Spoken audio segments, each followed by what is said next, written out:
విధి నిర్వహణలో దాడుల నుండి హత్యల వరకు చేరడంతో అటవీ శాఖ సిబ్బంది ఆందోళన చేపట్టారు.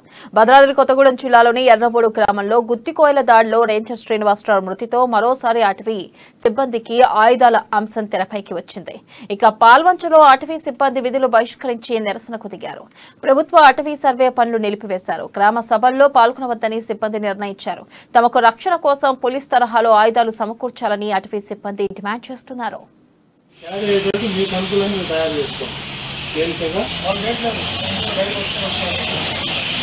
మొన్న అటవీ ప్రాంతంలో సరిగా నారాయణఖండం మీ అందరికి జీతం ఒక గొప్ప ఆఫీసర్ని శ్రీనివాసరావు గారిని శ్రీనివాసరావు గారు రేంజ్ ఆఫీసర్ని పోగొట్టుకున్నాం. మనం అతి పాశవికంగా నరికి చంపడం జరిగింది.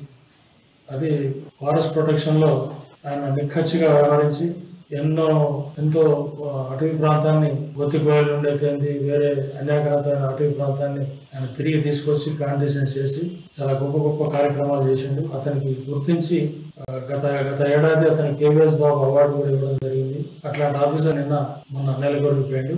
నిన్న అంత్యక్రియలు జరిగినాయి.